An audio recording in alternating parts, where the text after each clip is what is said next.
allegiance. I pledge allegiance to the flag of the United States of America and to the republic for which it stands, one nation, under God, indivisible, with liberty and justice for all. Please be seated. I'd ask that the audience and council members please silence your phones. We will get started. Mayor Pro Tem Scalisi. Here. Councilor Anderson. Here. Councilor Baker. Here. Councilor Becker. Here. Councilor Sherman. Here. Okay, you all had a chance to review the minutes of the regular meeting for April 9th. Are there any corrections or changes? Hearing none, we need a motion to approve as submitted or corrected.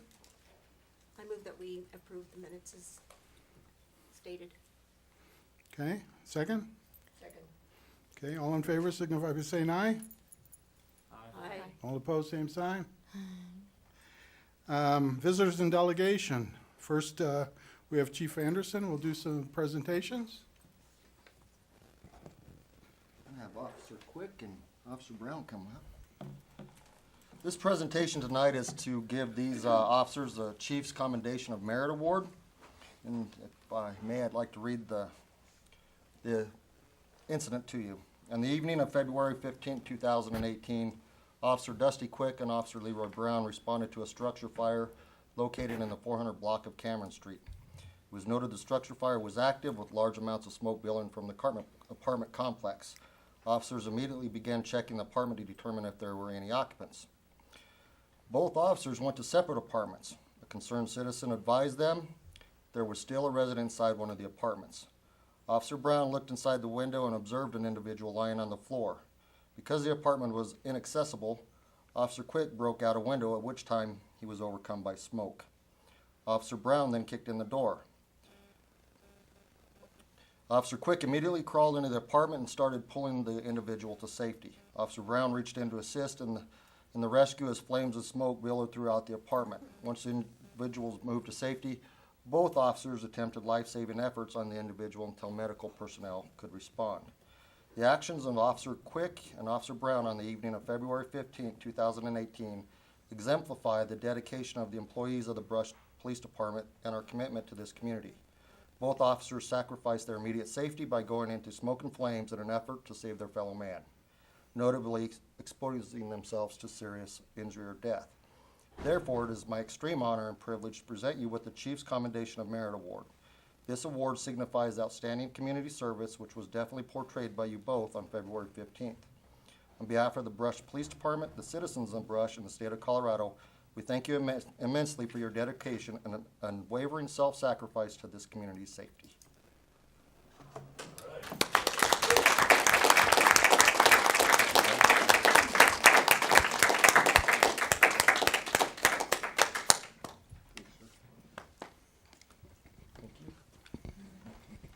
Very proud of our officers, so thank you both for responding as you did. Okay, next order of business is we invite citizens that would like to speak to the council. This would be the opportunity to do that. We have a 3-minute limit on time allowed per individual. We'd ask that you maintain it and not speak over that time.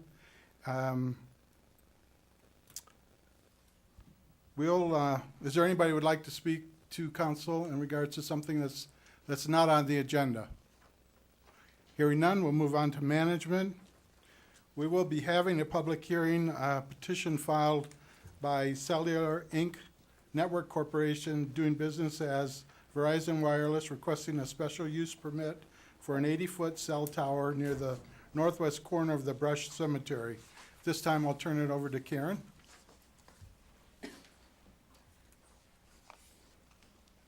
Good evening.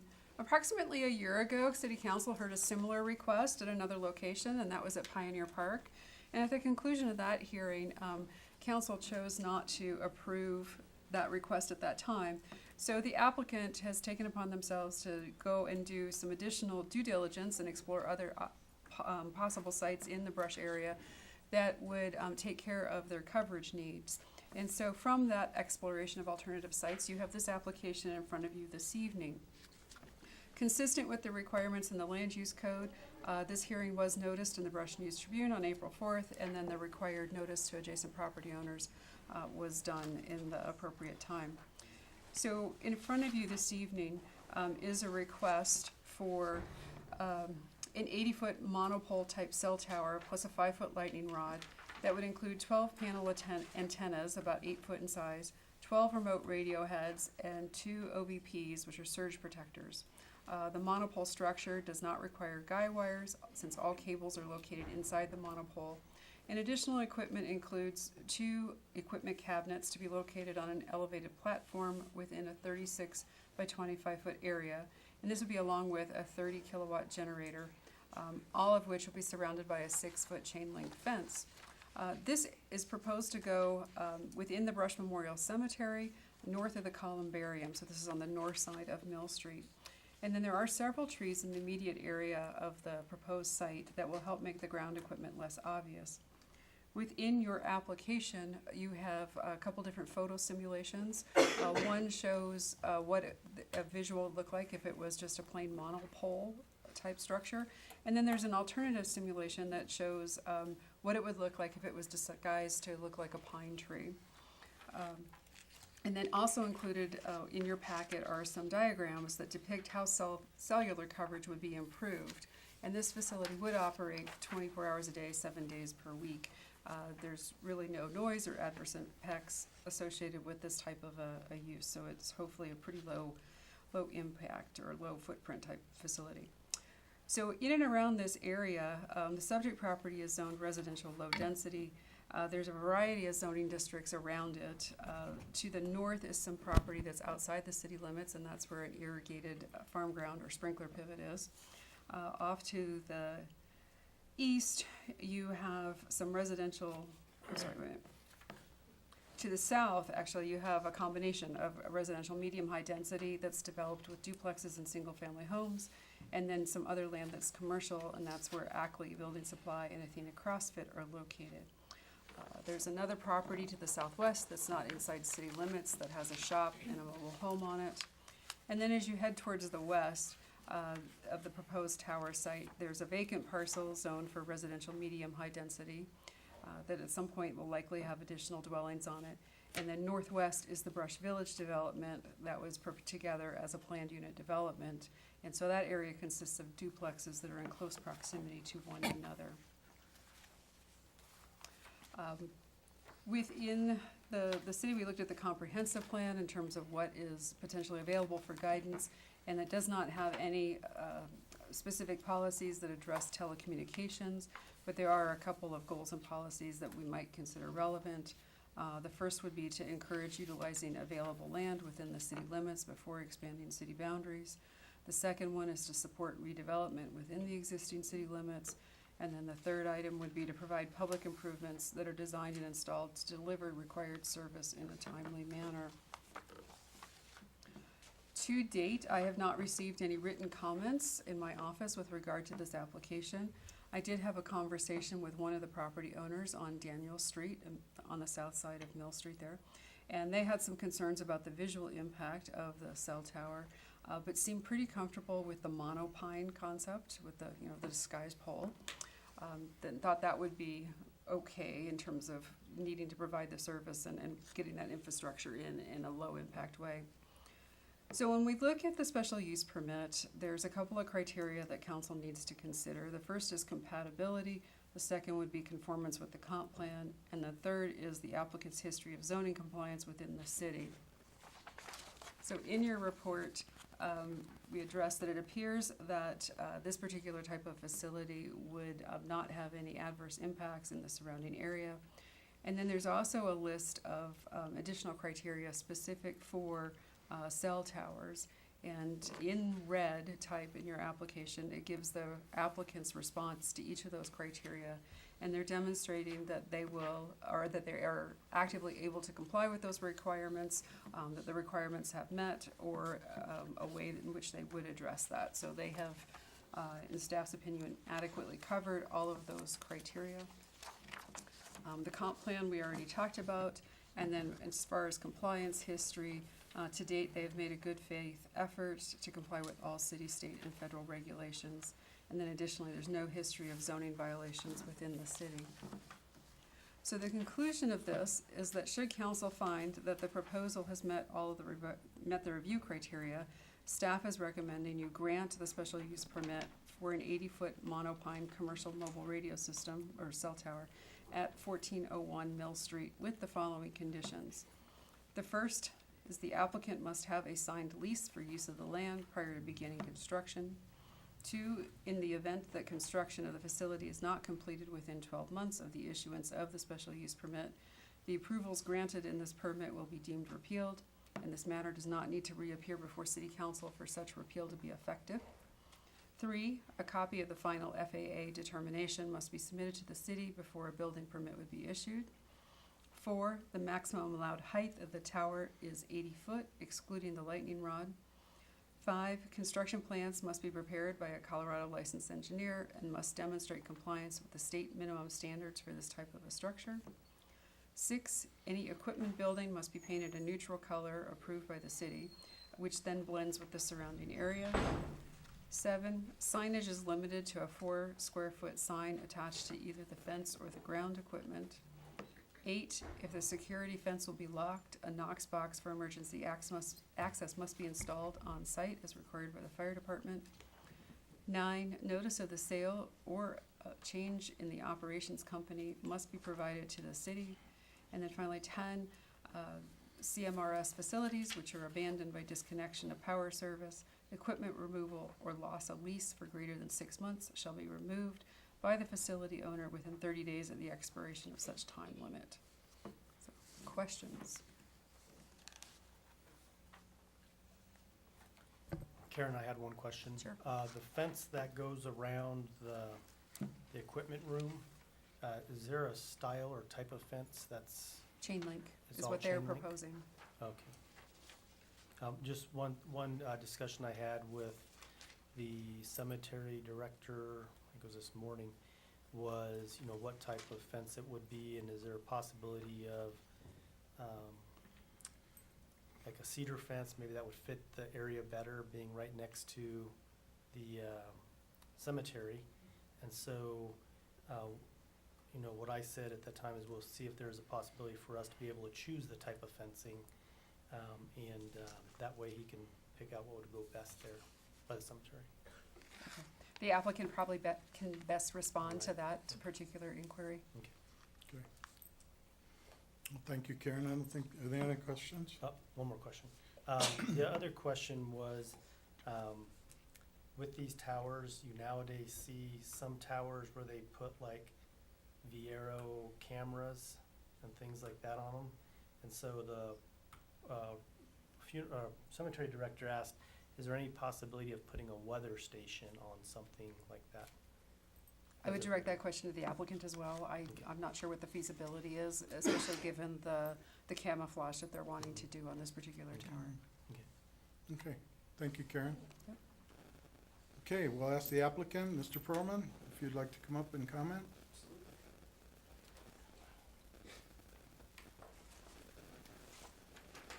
Good evening, all. My name is Adam Perlman. I'm actually the consultant working on this wireless site. I'm back again. I want to first thank Karen for her great staff report and working so diligent with me over the last probably month to pull this together, and Monty as well to kind of as my point of contact with the city. We're excited to hopefully bring a new wireless site online for the city of Brush. As you can see through our coverage and capacity maps, we've had pretty exponential growth out in the rural markets when it comes to data, especially now that Verizon has moved to unlimited data in all markets.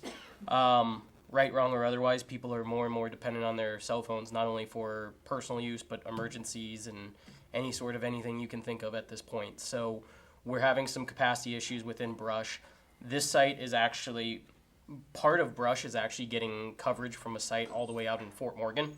And for us to cover that much area is very problematic, and that's why we've seen significant capacity issues in this area, and that's why we're building a new site. It's what we call offloading now. We take one site. It's basically adding another lane to the freeway, and as we are growing in our data capacity, we have to add that extra extra lane to the freeway.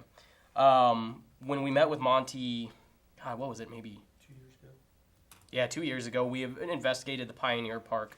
Obviously, went down that road. It wasn't a preferred solution from the neighbors. So we came back about a year ago and kind of went through the golf course. Our RF engineers didn't think it could work for the capacity and coverage objectives that they left up to us to try and figure out and see where we could potentially plot a site. Then the cemetery came up, and we walked that, I want to say October, maybe About then. September, October-ish of last year. Thought the cemetery would be a good solution as it's kind of out of the way of day-to-day operations for most people, and there's some natural screening built in with the cemetery and the trees. So originally we came in with a monopine design.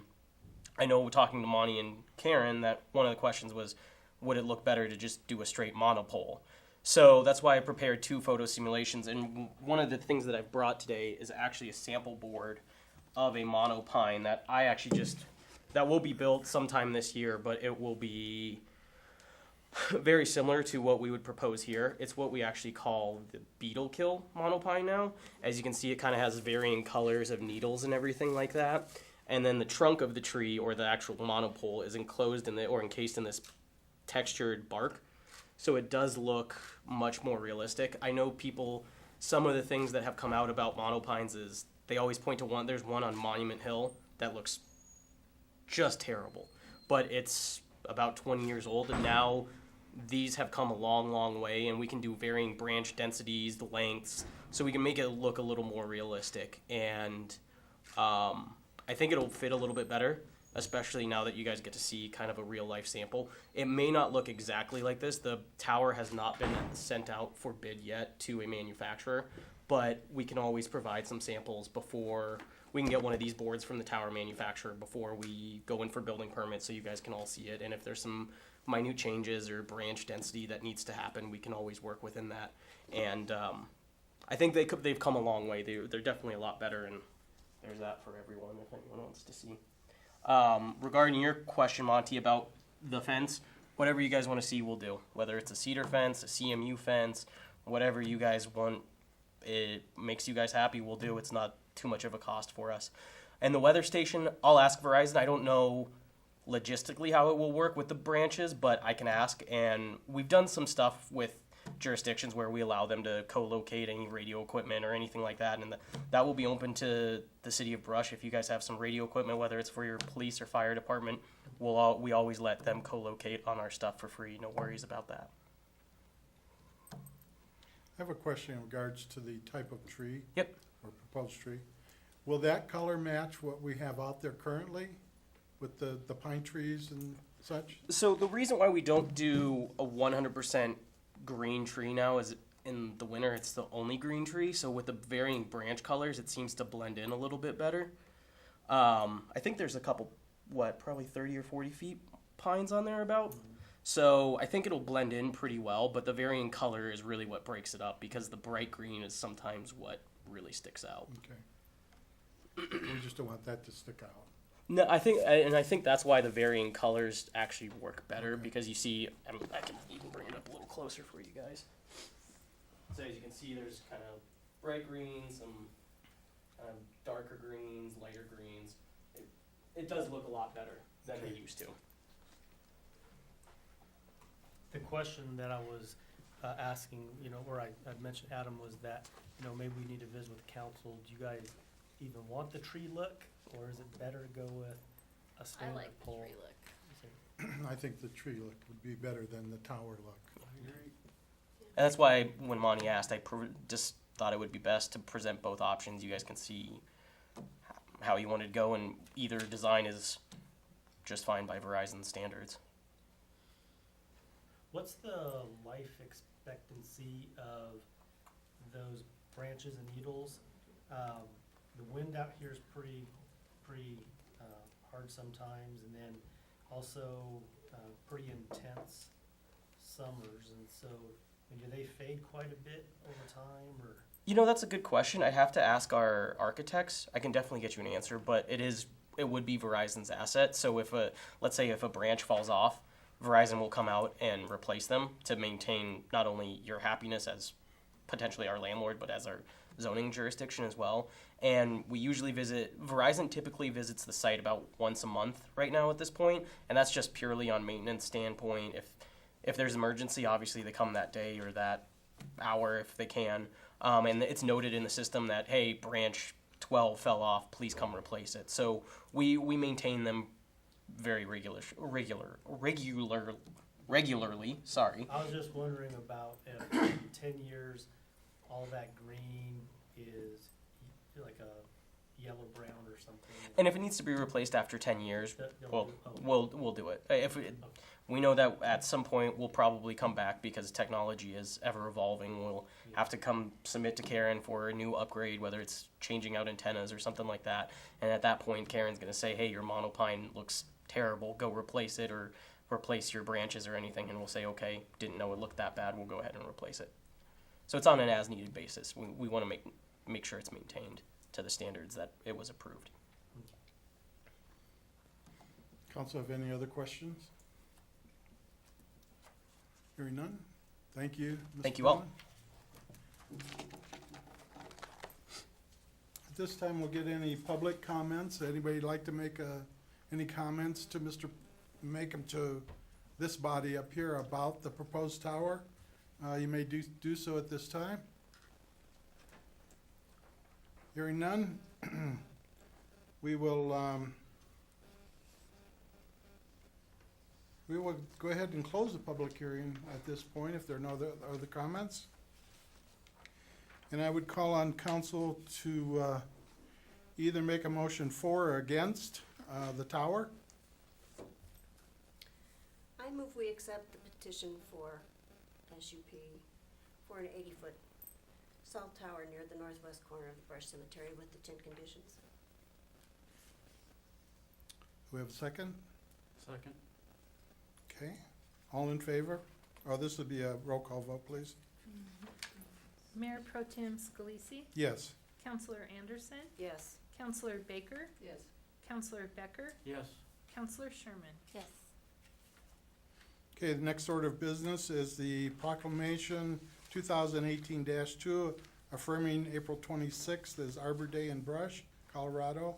We'll ask Andrea to read that for us. Do you want, we have to approve it first, introduce it, Oh, we'll have council introduce Yeah. it. Would one of the councilors like to introduce just the it by title. proclamation by title only? I will. I'll introduce Proclamation 2018-2 affirming April 28th Arbor Day in Brush, Colorado. Okay. Do we have a second? Second. Okay. Do we have a second? All in favor, signify by saying aye. Aye. All opposed, same sign? No. Okay, Would you read it, I please? will read it. A proclamation affirming April 26th Arbor Day in Brush, Colorado. Whereas in 1872, J. Sterling Morton proposed to the Nebraska Board of Agriculture that a special day be set aside for the planting of trees. And whereas this holiday called Arbor Day has first observed with the planting of more than 1 million trees in Nebraska. And whereas Arbor Day is now observed throughout the nation and the world. And whereas trees can reduce the erosion of our precious topsoil by wind and water, cut heating and cooling costs, moderate the temperature, clean the air, produce oxygen, and provide habitat for wildlife. And whereas trees are a renewable resource giving us paper, wood for our homes, fuel for our fires, and countless other wood products. And whereas trees in our cities increase property values, enhance the economic vitality of business areas, and beautify our community. And whereas trees are a source of joy and a spiritual renew, and whereas Brush has been recognized as a Tree City USA by the National Arbor Day Foundation and desires to continue its tree planting ways. Therefore, on behalf of Brush City Council, Dan Scalisi as Mayor Pro Tem do hereby proclaim April 26, 2018 as Arbor Day in the city of Brush, and urges all citizens to support the efforts to care for our city's community forestry program. And further, I urge all citizens to plant trees to gladden the hearts and promote the well-being of the present and future generations. approved and adopted on April 23rd, 2018. Very good, thank you. So any of you that are available on the 26th, Karen, at 8:45, and where's the location? South side of Doty Pond. South side of Doty Pond, please feel free to come out and help plant some trees, or at least watch the kids plant the trees. So, okay, we will move on to finance. And we have, Do we need to approve the adoption of that, or is that good enough? we did, kind of Okay. did out of order. Well, then I'll just approve the disbursements of payroll for April 9th through 23rd, 2018, totaling $318,841.48. Is that a motion? That's a motion. Do we have a second? Second. Okay, we have many seconds. Any discussion? Roll call vote, please. Counselor Anderson, Yes. Counselor Baker, Yes. Counselor Becker, Yes. Counselor Sherman, Yes. Mayor Pro Tem Scalisi. Yes. And we'll move on to staff reports at this point. Joanne, Finance? I have nothing this evening. Okay. Police Department? We've always got something. Okay. We had 486 calls for service over the last 2 weeks. We assisted Log Lane Police Department. MUX was able to locate 8.1 grams of methamphetamine and cocaine. Dusty went to active shooter instructor school, so he's going to start putting on some community education for businesses, the hospitals, and the schools, so that they're prepared for that. MUX also assisted Colorado State Patrol. $20,000 was recovered, and it was identified that was drug money. We have a new employee, Chris Laporte. He'll be starting on May 1st. And on the 25th, the Buffalo plant will be doing appreciation luncheon for brush first responders, include the police department and fire department. So, you want to come take pictures? When was that, sir? The 25th from 11 to 1. And that's all I have. Thank you. Did you confiscate the money in the, from the new law in the books as of State last year? Patrol has it. For, yeah, forfeiture? For what? The new bill last year was for forfeiture. So they forfeit the money if it's drug money. Yeah, that'd all be up to the district attorney's office. What was the amount? 15 to 20,000. I think they said 20,000. Right, The last I think at 50,000 it has to be reported. Thank you. Okay, community development, Karen? You've already talked about Arbor Day, which is the big event for me this week, and I'd love to see as many of you there as possible. It's a great way to celebrate spring and lead yourselves into the weekends. It's a Thursday morning. Okay, thank you, Karen. Utilities, Public Works, Dale? Thank you, Mayor. The big thing coming up here is next week. We kick off our spring cleanup starting Monday. We pick it up on your regular trash day. Just set it out where you normally set your trash. Make sure you keep your electronics separate. And if you have a tube type or a cathode ray tube type TV or computer monitor, there is a $15 fee to pick that up. And please call City Hall to get on the list to have that picked up. Otherwise, if it's not on the list, it doesn't get picked up. Okay. Next, also, as related to that, we've had quite a bit of high winds here recently. And as such, we've had some damaged trees. And if you have damaged tree limbs, branches, or anything like that, you can set them out with your trash on that trash cleanup as well. Just make sure that they're shorter than 4 feet and able to be picked up and stacked neatly. And then we have our English Waterline project is now started. It's on North Colorado Avenue. Currently, they're boring under the highway to tie in a looping line. We will be finished with that. Currently on May 23rd is the finish date. And then with the asphalt batch plants, they're up and running. And so our street crews will be out looking at the streets, trying to fix some potholes and patches. And so it's that time of year again. So, any questions? Very good, thank you, Okay, Dale. thank you. City Clerk, Andrea? I just direct you to your calendar of meetings and events in your packet. If you have any questions, give me a call. Okay, will do. Administrator, Monty? Okay, first item is the fire department project. It's going very well. You might notice that the bay area's knocked down now and secured, and we're just waiting for all the final plans to come through for the building permit, review and building permit. But we're still targeting that to be 5 or 6 month long project, and so excited that's going pretty well so far. The other item is the Brush Agri Park, or the old feedlot. Dell mentioned water lines being constructed out there. We do have a very interested party that would like to purchase a portion of the feedlot. In the near future, we're gonna be coming to the city council, probably in an executive session to discuss real estate. And so we'll coordinate with the city clerk and our city attorney as we get closer on that project. I did allow them to go out there and start cleaning up the manure and stockpiling some clean dirt that they might be getting, they may potentially be getting from the school district as they dig out their augmentation or their stormwater ponds.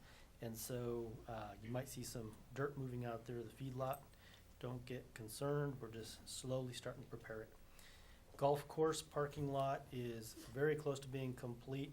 It's on its final week or two, and Lance always reminds everyone to look at their emails because he sends out those weekly updates on those, and so you should see those on the city website. And then also in regards to the speed on Highway 34, west of Hospital Road, I put a letter, or had Andrea put a letter of understanding from CDOT. This is the one that's gonna be going out in the near future, probably within the next week. And this is to have them initiate the speed study. And the mayor, I talked to him this morning, and he wanted to ensure everyone saw the letter, and especially the underlined part down under the second paragraph. That just reminds everyone that what they come up with as a speed, you know, they're gonna change it to that. It could go up. You know, we're hoping that it goes down a little bit. And I also provide everyone a copy of the informational brochure from CDOT. And it talks about the prevailing speed data, the 85th percentile is what they use. That's what they focus on as they do one of these speed studies to determine speed limits. But they do take and consider roadside development, accident experience, road characteristics, pace speeds, and parking practices. Now, the thing that Dell and I need to work with CDOT is trying to encourage them to focus more on those latter items versus the prevailing speed data. Because that's, if people are already speeding out there, it's probably gonna be increasing it higher, the 85th percentile will go up. So we'll have the mayor sign this probably the next week or two. He's on vacation now, but when he gets back, we'll send that off. We just want to bring that to council's attention. We were actually waiting, there's a House bill, is it 1188 or? 1191. 1191, House Bill 1191 that we were tracking. We were gonna send this letter out a month and a half ago, but then this House bill we thought might create a change in the law where it gave local authorities more control over the speed limit.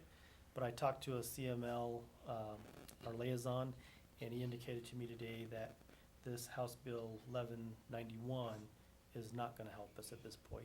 If it was a local street or a local road, it gives us more ability, but it's still a state highway, so this isn't, that House bill is not gonna help us. Last thing was the Division of Parks and Wildlife.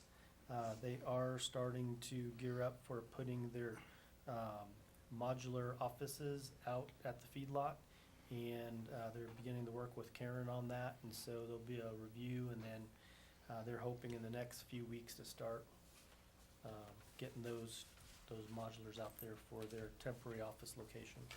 That's all I have. Okay, thank you, Monty. Mayor and council reports. Janine, you have a report or two? I do. Senator Cory Gardner was in our chambers on Friday afternoon. His daughter had a track meet, so he came up to see us, spent some time with us. which was really nice, and that was the first time I had been able to meet with the senator ever, and he's very personable. And willing to help, very knowledgeable about what's going on in Washington. If you ever have any questions, I think that he would be more than happy to talk to you about whatever your concerns might be. I found him very approachable. He did talk about FEMA and wanted to know where we were at with the study. Colorado. Jim Swetzig was in attendance as well. The study, I got an email today, and the email said that they're very close to wrapping that up. They will have one more meeting with CWCB. This is the contractor I spoke to who's doing the study.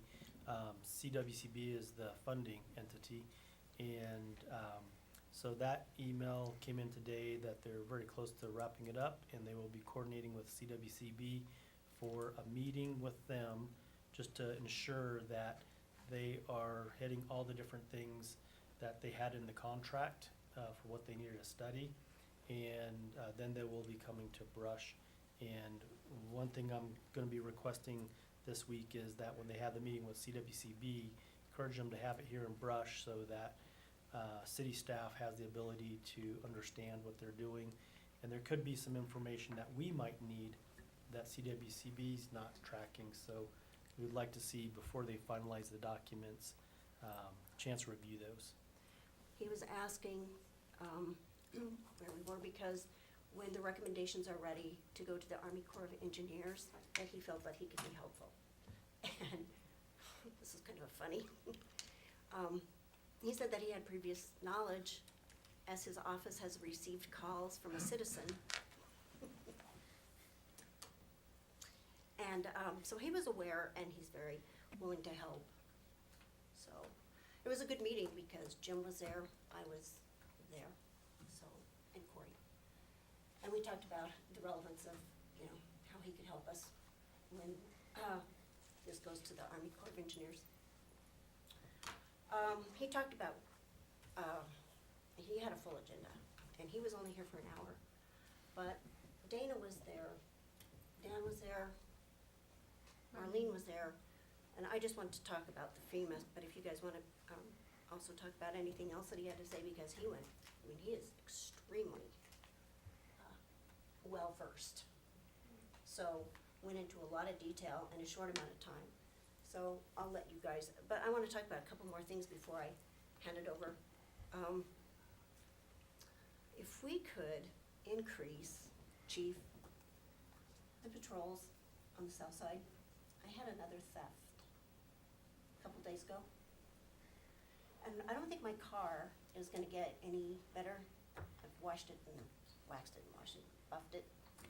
So I think, I've had a long run on the south side with vandalism, targeted vandalism, theft, and maybe, a trip down the alley during patrols. I don't know what it's gonna take, a camera, but anyway, it's not getting any better, put it that way. The other thing that I wanted to just pass along is that I had been invited to a screening in Denver at the UCC Church for the movie, award-winning movie, The Murder of Marvin Booker at the Denver jail. And in attendance, well, first of all, the movie was fantastic. So if you get a chance to see it, I was kind of hoping that it might be made available to us here at the Sands, because that's the sort of, movie that would be inspirational. But I wanted to say that in attendance was Beth McCann. She's the Denver DA, Mari Newman. She was the lawyer for the Booker family. Relatives of the two men that were killed in 2010 and 2014 in the Denver jail, as well as the Denver Justice Project. So I was, I guess, networking a little bit, you could say. But I would like to, I talked to Dan a little bit about how to go about requesting the movie. And if you get the chance to see it, it's very good. The Booker family ended up with a civil award of between $5 and $6 million, which it was such a sad case, but, as loss of life goes, that's not a lot, but they still, in principle, won. So, I highly recommend that. Okay, very good, thank you. You're welcome. Any other counselors have anything? I'd like a couple of things that have been happening in the last couple of weeks. Well, one thing that's coming up this Thursday at 6:30 at the Sands Theater is we're hosting the Boulder International Film Festival at 6:30 in the evening. It's free, and if you're planning to come, I hope you come early because they expect a lot of attendance. So we're supposed to be looking at 6 short movies or films ranging from 8 minutes to 20 minutes. And in between each film, there'll be a discussion by a gentleman that will be discussing each of the films. He's a critic or has some role in his ability to do that. So it's free. Come on down. You'll certainly enjoy it. It's first opportunity we've had to showcase the theater in this forum. So a couple other things. I was texting with Melody, and she gave me the permission to let everyone know that the Central School is now officially the property of the Sands Foundation Committee. They are the holders of the key for the Central School. It's not the Chamber Foundation. Chamber of Commerce. It is a committee from that chamber that is now going to be the ones that work with that school and try to get it up and running and try to get some funds for bringing it back to some kind of good repair. And then hopefully we'll find somebody that wants to purchase it and do something more with it. And lastly, Melody had the opportunity about a week ago, and I had the fortune of meeting her in Boulder, where they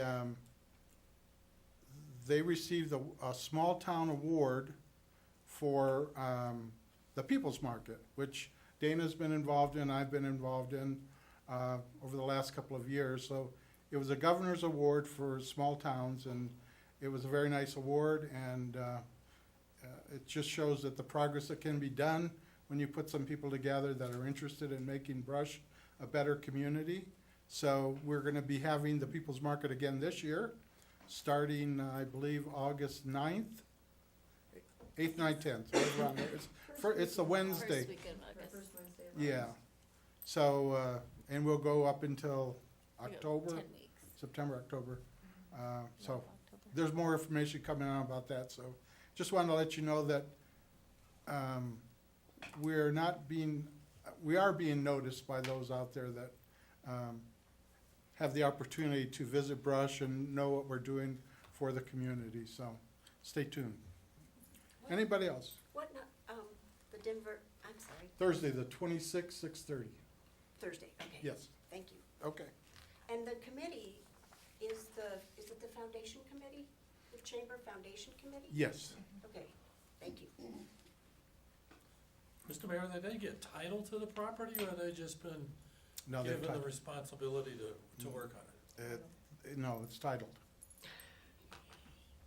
And that's kind of what we've been waiting for the last few years, to acquire the building so that we could apply for grants, and that kind of opens other doors for us to move forward. So hopefully we will be doing that. That's huge, and that's one of the things that Melody was in attendance when Corey was here, and she asked about federal funds, and he said, yes, there's federal funds available.